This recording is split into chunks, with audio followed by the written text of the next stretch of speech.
Please. I hope I'm recording, because if I'm not recording, I'm done with this video. I'm like so done with you. I'm like super excited for today's video, if you can't already tell. They ask you how you are. Because I found this video online about this guy doing a 2-month intermittent fasting experiment. And me being me, I needed to know whether he lost weight or not. What? Because I am a busybody like that. Unless you're living in a cave, intermittent fasting has been the talk of the town. So it has been the hype nowadays, and people have been talking about how intermittent fasting has cured them of every single illness on this earth. Just a simple search on Google and you are able to see all the hype around this diet, and people have made a lot of claims about how this diet helped them to solve every single problem they have, like shed the weight and also turn their lives around for good. Alright, so let's start the video. Before I begin my experiment, I want to know what happens to our body when we deprive it of food. And more importantly, what kind of a fasting window should I have? I'm meeting Dr. Zulkarnain Abdul Hamid. He's an emergency medicine doctor who started intermittent fasting 3 years ago and lost more than 20 kilos in the first year. So what happens to our body when we fast? Okay, Steve, let's imagine our body as a refrigerator with a chiller compartment as well as a freezer. We'll take the liver as a chiller, alright? It stores glycogen, which is an easily accessible form of energy storage. And we'll take the fat all over our body as the freezer. It's a denser form of energy storage. It's more difficult to access this energy form. When we fast, our body will first try to extract energy from the liver. Wait, I think that this is a little bit misrepresented based on my science classes that I've never attended, so please don't take my word for it. If I recall correctly, we are always burning fats. From his video, he seems to imply that we probably deplete the liver of glycogen first before we tap into our fat storage, which is like the freezer in this case. But if I'm not wrong, we burn fat as our primary fuel, and we burn free fatty acids for fuel in our bodies. Whatever that means. The fact that he implies that we are mostly burning glycogen first before we start burning fats is, I don't really think that's very accurate. Correct me if I'm wrong, because as I said, I never attended science classes. Most of the time, it's our red blood cells or our brains that are burning, that are using glycogen or glucose for energy. Fat burning, in my opinion, is more related to hormones and their level in our bloodstream. So blame it on the hormones. My hormones are the cause for my mood and my life and my sadness and my lack of success. The most significant, if I'm not wrong, are leptin, ghrelin, and sorry, I cannot remember anymore. Cortisol and other kinds of hormones. Wow. Research has shown that intermittent fasting probably impacts these hormones, and that's why they have such an enormous effect.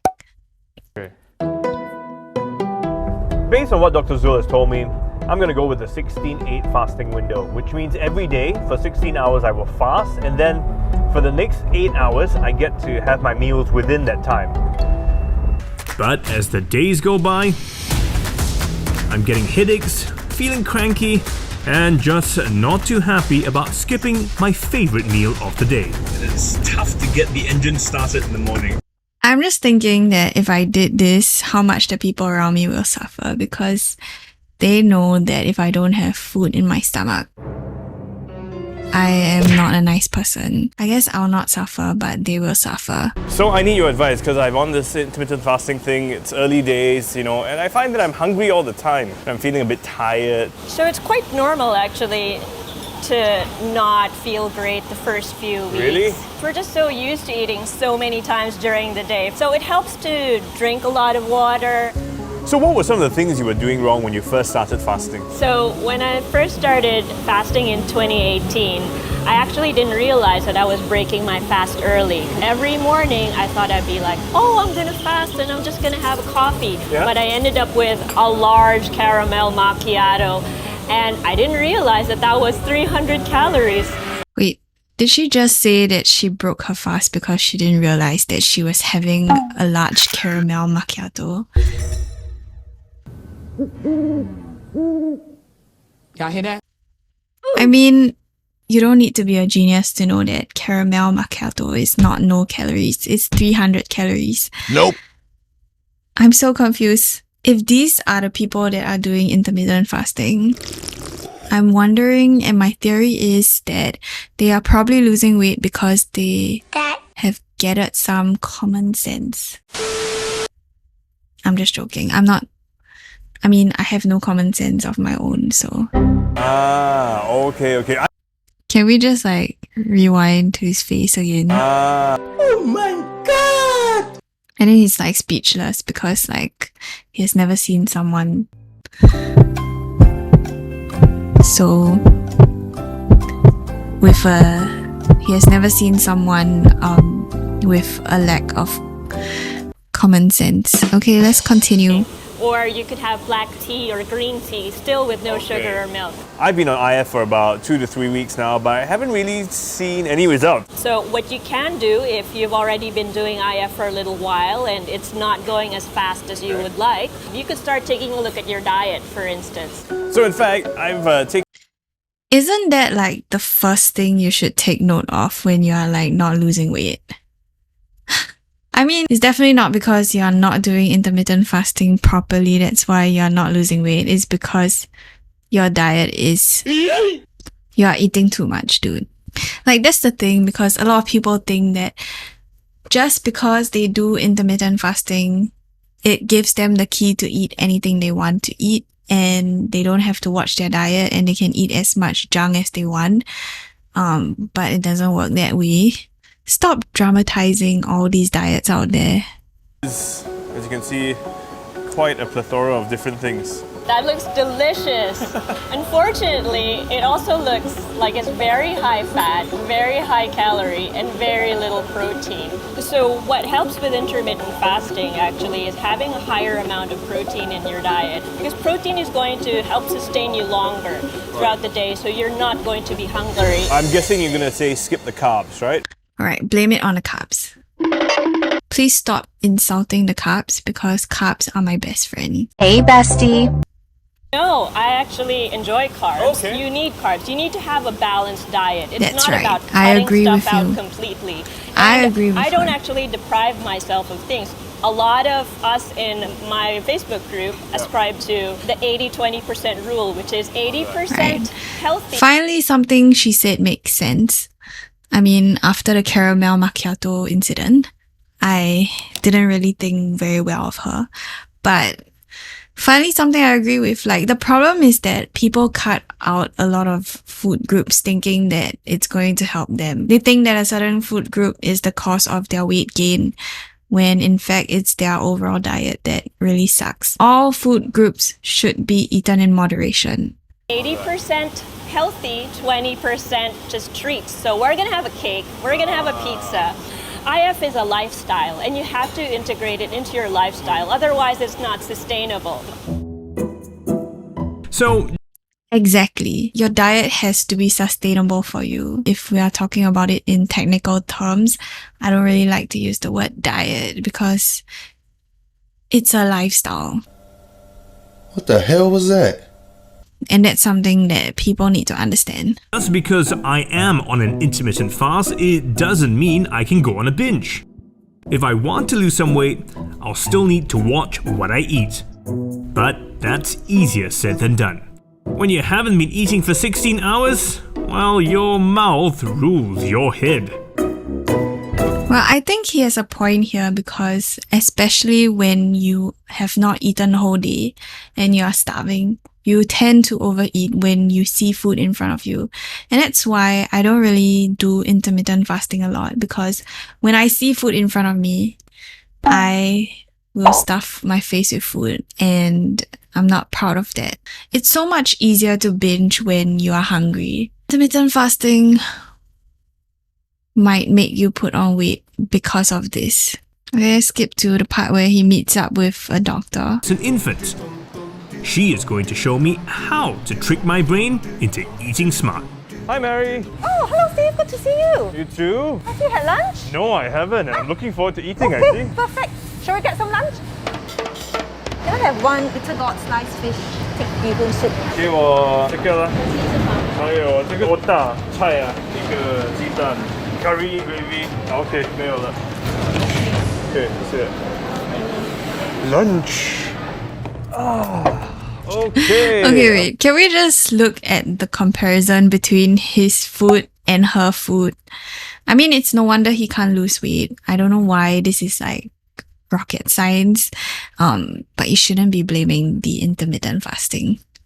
Intermittent fasting is often to be well hydrated.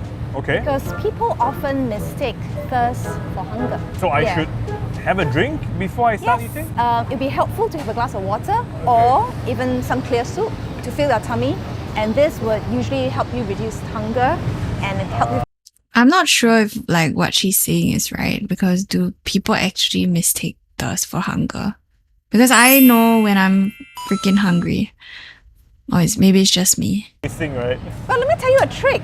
Uh-huh. Yes, there's evidence to suggest that the sizes of plates or even bowls, glasses and even spoons can unconsciously influence the amount of food people eat just by changing the size of the plates. Actually, I have some examples here. Okay, so I have 2 plates here. If you put exactly the same amount of food into this normal size plate, It's the same size as the plate I have. and then compared to that in this plate. Okay, so I that's see what you mean. in a large plate, food tends to appear lesser, so therefore it encourages people to pile things more on, right? In contrast, in smaller plates, food appear to be greater in amount. Alright, so I did some digging up on this theory, and turns out it might be true, but there's a caveat to it, because if you are truly hungry, like you just finished intermittent fasting and you're ravenously hungry, your brain will not get tricked by this. If only my brain wasn't so smart. Like, I would be skinny by now. Just kidding. You should learn to slow down and eat mindfully. Can you see like the way he's like chowing down his food? Like, take it slow, man. What's the rush? man must be starving. What do you mean by eat mindfully? Eating mindfully means paying attention to the food you eat and also the feeling of fullness you get from the food. And this is important because our brain takes about 20 minutes to register that we are full after eating. He's just like, yeah, right, lady, just let me eat while you talk all the nonsense. Yeah, I'm sorry, but I think mindful eating works. Like, if you chew your food and swallow it properly, then you probably will feel fuller faster. The whole thing about how your stomach registers, you are full after only 20 minutes and so on. So mindful eating probably helps. Any danger in that? There's actually a real danger of becoming malnourished if one takes intermittent fasting too far. So for example, taking calorie restriction to an extreme or constantly omitting certain food groups. This can actually lead to that person being deficient in certain nutrients and causing him or her to be fatigued or have a weakened immune system, poor wound healing, losing muscle mass, or even getting depressed. Wow. Okay. Yeah. Besides the danger of overdoing it, intermittent fasting can also harm those who are pregnant, under 18, or have. I don't think it just applies to intermittent fasting. From what she's saying, it seems like any restrictive diet or anyone who cuts out all those food groups without any rationale will probably suffer from all these nutritional imbalances and so on. But she has a point. Yeah, and I just wanted to say, like, this is why it's important to not omit any food groups. If you don't have any existing conditions, it's always good to have a variety of foods in your diet so that you're not missing out on any nutrients and minerals and so on. Till at least 1:30 before I have my lunch so that I can enjoy a late dinner tonight. But sometimes the stomach is weak. So it's about 9:30 in the evening and I'm only halfway through my dinner. So tonight, I think, Forget about the fasting. I'm just gonna dig in and eat. So this is the thing about all those rule-based dieting. To me, food is like something that is social. So I want to be able to partake in social activities and eat with my friends when the time comes. So no diet is going to stop me from doing that. And also like, the only reason why I meet people is so that I can eat food with them. So if we're not going to be eating food, then bye. I'm just kidding. To my 4 friends out there. Hey, bestie. I'm sincerely sorry. I was just joking. Please take me back. Nope. We're sorry, the number you have dialed is not in service at this time. Fasting and eating hours every day, I wonder if I should pair intermittent fasting with a specific diet to achieve better results. There are so many diet trends out there right now. From the Keto Diet, a high-fat, very low-carbohydrate way of eating, to the vegan diet. So he tries to find out what diet pairs well with the intermittent fasting diet. For ketogenic diet, you may have bad breath from what we call halitosis. You may have constipation or diarrhea, muscle cramps, and headaches. So these are some of the side effects of following diet trends. So if you combine intermittent fasting with a keto diet, it's Can we just like take a minute to appreciate his face throughout the documentary? Because it's keeping me very entertained. okay, then what about these other diets? Are any one of them better than the other for someone who is fasting? Let's take a look at the Paleo Diet. So essentially no processed foods. Okay. But one thing to note is that Paleo does not allow any cereals, grains, or dairy products. And is that a bad thing? Yes, because for anyone following a Paleo diet may be at risk of lower bone density because they are not consuming any dairy product. Wait, I'm not so sure about what she said because I'm assuming that she's referring to the calcium in dairy products, but you can get calcium from other foods as well, like greens and cabbage and so on. I also think that there's a limit to the amount of calcium that we should supplement our body with. So I don't think that this is too much of an issue, but please don't listen to me. I'm not a doctor. Studies have shown that a vegan diet does improve some of the risk factors for chronic diseases, for example, your glucose level, your cholesterol levels. But they can be considered unhealthy depending on the types of food that you choose. Exactly, because people think that going on a vegan diet will automatically let them lose weight because it's all plant-based foods. But if you think about it, Oreo is vegan as well. You can let a fat person go on a vegan diet. They'll be more than happy to eat all the Oreos in the world and they're still not going to lose weight. Excuse me. For example, foods that are high in sugar, like sugar-sweetened beverages, processed foods like potato chips are also considered vegan. Another downside. Exactly what I just said. She's got a point. She's an icon. She's a legend. And she is the moment. I love this girl already. And what about a gluten-free diet? So a gluten-free diet was created for people who are formerly diagnosed with celiac disease. Okay, before we proceed further, I just want to get this off my chest. So many times where people talk about the gluten-free diet when they don't even know what gluten is. Gluten-free is important for some people because if you have celiac disease or you're intolerant to gluten, then yeah, because you will die, so you should avoid gluten. But other than that, like, why would you avoid gluten? I have like a lot of like relatives telling me that, oh my god, this is gluten free, like so healthy, and I bought it for $5 more than my usual price. and I'm just like, You're still fat. Excuse me. I'm not here to insult anyone. I'm just here to state that gluten-free diets are not for everyone. If I'm not wrong, maybe Oreos might be gluten-free as well. But if that's the case, then Oreos fit in every single diet that she has just said. So Oreos are the superfood. But for people who are not gluten sensitive, like yourself and me, studies have shown that a gluten-free diet does not improve health in any way.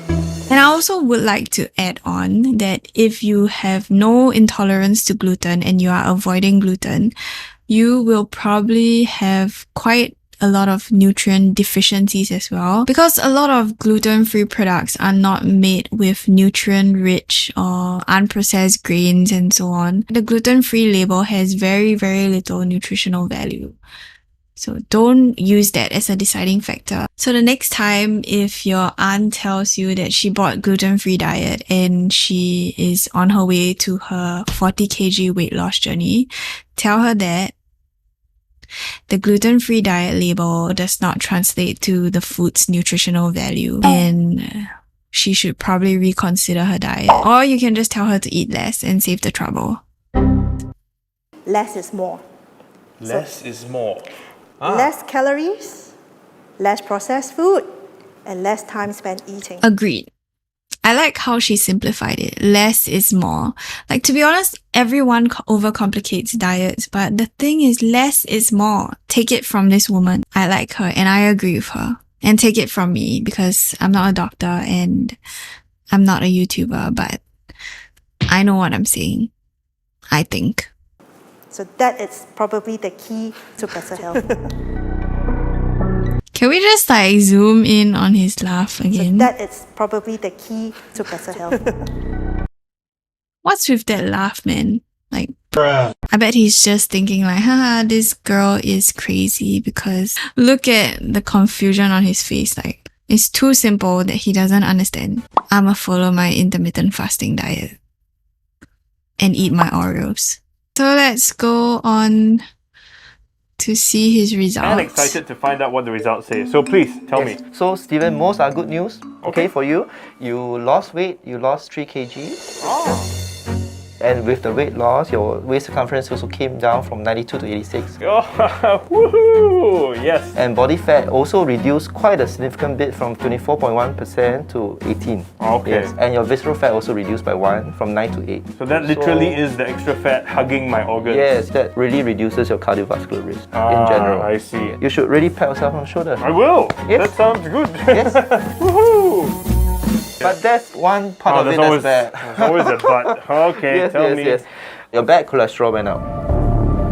Okay, that was already bad. Now it is even worse. Better. Oh man.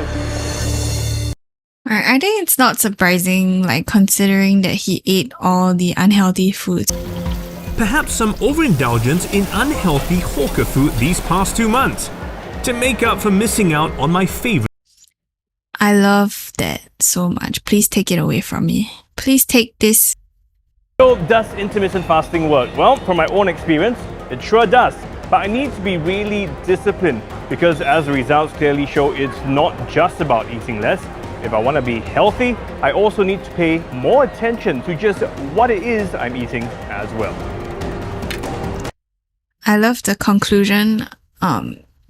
It took him the whole documentary to find out that simple conclusion, but no, I'm just joking. Okay, so the fact that he has less time to eat probably helped him to eat lesser throughout the day. It still all boils down to the calories in, calories out equation that I've mentioned before. And I feel like intermittent fasting probably might have other additional benefits that research in the scientific community has been putting out. It's a very good diet if you are able to fit it into your lifestyle, because essentially all diets should be sustainable, and if it's not sustainable for you, then it probably isn't the best diet for you. The most popular diet is 16-8, where you just eat for 8 hours and you fast for 16 hours in a day. I kind of want to see how this experiment might work on a female instead. Maybe, who knows, I might do intermittent fasting in the future to try.